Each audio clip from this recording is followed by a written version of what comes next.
जी, इमरान रियाज साहब को अचानक एयरपोर्ट पर रोक लिया गया है। क्या वजह है एयरपोर्ट पर रोकने की? अदालत की जानिब से डायरेक्शन जारी कर दी गई थी, ईसीएल से नाम निकल आया था, लेकिन उसके बावजूद इमरान रियाज साहब को रोका गया है। से पूछते हैं, इमरान रियाज साहब बताइएगा, अदालत ने आपका नाम ईसीएल से निकालने का हुक्म दे दिया गया था और बाकायदा तौर पर आप तैयारी के साथ एयरपोर्ट पहुँचे थे, क्या वजह है, क्यों रोका गया आपको एयरपोर्ट पर? मैं इसमें जो चीज़ें जानता हूँ मैं आपको बता देता हूँ। मैंने ना रात को कुरान पाक में ना पढ़ा और अहादीस में भी पढ़ा।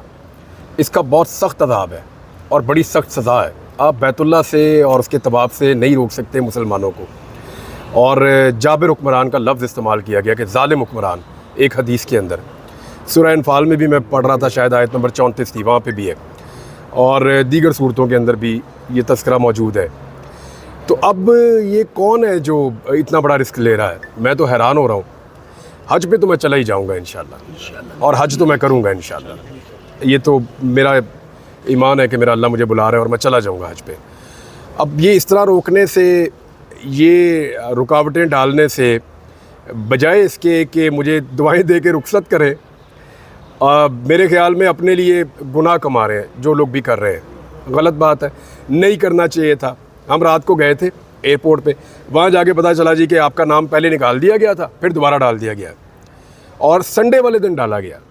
जो मेरे पास इन्फॉर्मेशन है, ईसीएल में मेरा नाम संडे को डाला गया। अब आप सारे सहाफ़ी हैं, क्या संडे को कोई कैबिनेट मीटिंग हुई या कोई कैबिनेट के एजेंडा के ऊपर मेरा नाम मौजूद था? तो ईसीएल में नाम डल कैसे गया? वो तो डल ही नहीं सकता कैबिनेट मीटिंग के बजाय। वो पहले निकाल दिया इन्होंने अदालती ऑर्डर पे, फिर उन्होंने दोबारा डाल दिया। एक्चुअली ये कंटेम्प्ट का केस बनता है, और उसके अलावा हमने एक फ़्रेश भी एप्लीकेशन डाली है अदालत के अंदर, और हमारी कोशिश है कि आज ही सुनी जाए। और मैं कल नहीं जा पाया, तो मेरे पास I still have a chance, और मैंने ये अपना जो है वो इसलिए कनेक्शन फ़्लाइट रखी थी कि आगे मेरे पास थोड़ा सा टाइम ऐसा मौजूद हो कि अगर मुझे रोक लिया जाए तो मैं दोबारा ट्रैवल करके अपनी जो हज वाली फ़्लाइट है उसको पकड़ सकूं। तो मेरे पास अभी चांस है और मैं दोबारा हज वाली फ़्लाइट पकड़ूंगा और जाऊंगा। यहाँ से मैंने अब कल के लिए टिकट लिया हुआ है, और जो कल वाला टिकट है वो भी हमने दोबारा जमा करवा दिया है कि जनाब मेरे पास चांस है, मुझे कल दोबारा रवाना किया जाए और मुझे मौका दिया जाए कि मैं जाके हज करूं। 2022 में नहीं करने दिया, मुझे गिरफ़्तार कर लिया। 2023 में मैं अगवा हो गया, नहीं करने दिया। अब 2024 में फिर ईसीएल में नाम डाल दिया, मैं ट्रैवल करने गया, फिर मुझे वापस भेज दिया। तो मैं रोज़ जाऊंगा जब जब मुझे मौका मिलेगा, और कोशिश करता रहूँगा कि मैं वहाँ पहुँच जाऊँ और हज कर सकूँ। तो जो लोग रोक रहे हैं ना, वो सिर्फ कुरान पाक में पढ़ें और हदीस में पढ़ें कि इस रोकने का अज़ाब और गुनाह क्या है। तो इमरान रियाज साहब, बाहर जाकर, सऊदी अरब जाकर आप ऐसा क्या कर सकते हैं या करेंगे जिसकी वजह से आपको नहीं अलाउ किया जा रहा है? मुझे नहीं समझ आ रही। यानी ये तो मेरे अपने दिमाग में ये सवाल आते हैं जो आपके दिमाग में है।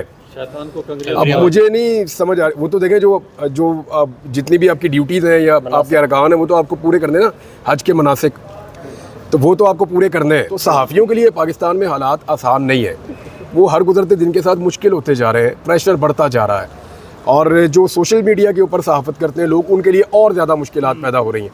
कुछ नए टैक्सेस कह रहे हैं, कुछ नई पाबंदियाँ कह रहे हैं, कुछ नए कवानीन कह रहे हैं। ये जो सारी चीज़ें हो रही हैं, ये एक्चुअली गला दबाने की कोशिश हो रही है उन आवाज़ों का जो आवाज़ें वो बात नहीं कहती अपनी ज़बान से, जिस बात को एक्सपेक्ट किया जाता है या कहा जाता है कि ये बात आप करें और हमारी फेवर में बात करें। तो जो इस वक्त रियासत जिस हुकूमत के कंट्रोल में है, वो कुछ ना कुछ करके सहाफ़ियों को कंट्रोल पूरी तरह से करने की कोशिश कर रही हैं, लेकिन ये माजी में हो नहीं सका, डिक्टेटर्स भी नहीं कर पाए। तो अब कैसे होगा ये मुझे समझ नहीं आ रही। इमरान भाई, ये बताइएगा कि आप घर से निकले तो आपको कुछ शुकूक व शुबहात थे कि आपको रोका जाएगा, या सडन वहाँ पे जाके पता? देखिए, फॉर मी इट्स ऑलवेज 50-50। मेरे लिए तो हमेशा ऐसे ही रहता है कि 50-50 है हर काम में। घर से निकलें, घर वापस आएंगे नहीं आएंगे, 50-50 है। किसी से मिलने जा रहा हूँ, उसको मिल पाऊँगा नहीं मिल पाऊँगा, 50-50 है। एयरपोर्ट जा रहा हूँ, मैं ट्रैवल कर पाऊँगा नहीं कर पाऊँगा, 50-50 है। क्योंकि जिन हालात में हम जी रहे हैं ना, उसमें कोई भी चीज़ आप कंफर्म नहीं कर सकते। चीज़ों में श्योरिटी ख़त्म हो गई है। तो मेरे लिए तो 50-50 था। कल मुझे पूछ रहे थे सब लोग कि व्हाट डू यू थिंक। रात को हम बैठे हुए थे, खाना शाना खा रहे थे एयरपोर्ट जाने से पहले, तो मुझे पूछा सब ने। मैंने कहा जी मेरे लिए तो ये ऐसे है कि 50-50 है। तो उन्होंने कहा फिर अगर आपको रोक लिया, तो मैंने कहा मैं सरप्राइज़ नहीं होऊंगा उसमें, क्योंकि वो इतनी सारी चीज़ें मैंने देखी हैं, तो वो मुझे अब वो उस तरह से सरप्राइजिंग एलिमेंट जो है वो अब नहीं है जैसे पहले होता था। सिस्टम से कोई गिला शिकवा? सिस्टम को ठीक करेंगे इंशाल्लाह। गिला क्या है इसमें, इसको ठीक करेंगे। सर, सुप्रीम कोर्ट में आज मखसूस नशिस्तों से मुतालिक केस है, क्या समझते हैं सर? हारने वालों को नहीं मिलनी चाहिए। देखिए, उसूल एक तो फिक्स होना चाहिए। लोगों ने जिसके खिलाफ वोट दिया उसको तो नहीं मिलनी चाहिए ना सीट। मुझे मौलाना फजलुर रहमान साहब पे हैरत होती है। एक तरफ वो कह रहे हैं धांधली हुई है, हम हुकूमत को नहीं मानते, हम इस निज़ाम के ख़िलाफ़ लड़ेंगे। दूसरी तरफ वो मखसूस नशिस्तें जो किसी और जमात की जीती हुई हैं वो इलेक्शन कमीशन ने दे दी तो मौलाना फजलुर रहमान साहब ने भी ले ली।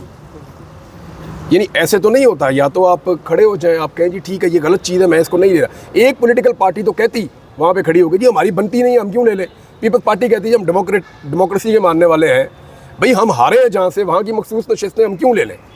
PMLN कह देती, चले इन दोनों ने नहीं कहना था तो MQM कह देती, उसकी तो वो जीती हुई भी बहुत मशकूक है। जब उसने भी नहीं कहा तो फजलुर रहमान साहब तो इनकलाब की बात कर रहे हैं ना, वो कह देते, उन्होंने भी नहीं कहा।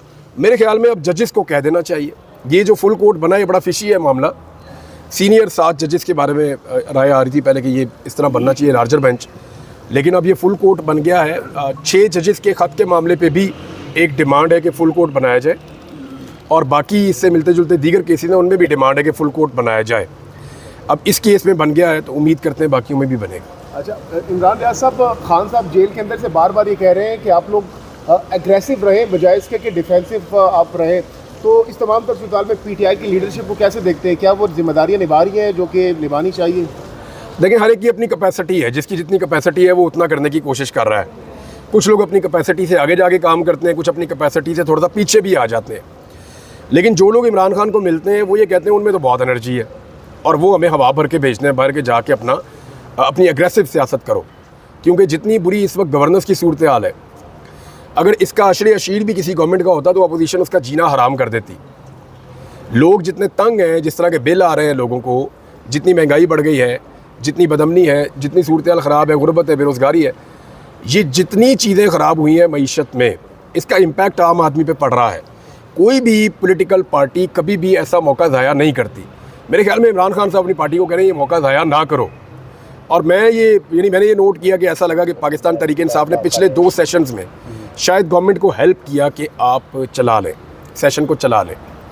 ये पॉलिसी तहरीक-ए-इंसाफ की पहले नहीं थी, तो ग्रेजुअली शायद वो अपने आप को सिस्टम का हिस्सा बना रहे हैं। कुछ नुक्ता नज़र से आप देखें तो ठीक भी है, लेकिन दूसरी तरफ आप देखें तो इमरान खान साहब जो चाह रहे हैं ये उस तरह भी नहीं हो रहा। इन जो कानूनी पहलू हैं वो आपको आहत साहब बता देंगे। कुछ चीज़ें थोड़ी सी आप पहले सुन लीजिए ताकि टेक्निकली मुझे भी आइडिया हो जाए, क्योंकि कानून को मैं उस तरह से नहीं जानता। सर, ऐसा है कि हमने एक रिट पिटीशन 29 मई को आया था जिसमें अदालत ने हुक्म दे दिया था कि इनका नाम ECL और PCL से निकाल दिया जाए। जिस मुकदमे की बुनियाद पे इनका नाम ECL और PCL में डाला गया था, उस मुकदमे में इमरान रियाज साहब की बेल लाहौर से कंफर्म हो चुकी है और उसके अलावा और कोई जवाज़ नहीं है कि इनका नाम इस ऐसी ब्लैक लिस्ट में डाला जाए। अदालत ने हुक्म दिया था कि चूँकि इन्हें हज पे जाना है तो फौरी तौर पर इनका नाम ECL और PCL से निकाला जाए। बट जब रात को इमरान साहब ट्रैवल कर रहे थे और जब एयरपोर्ट इमिग्रेशन पे पहुँचे तो वहाँ पता चला कि इनका नाम ECL और PCL से अभी तक नहीं निकाला गया।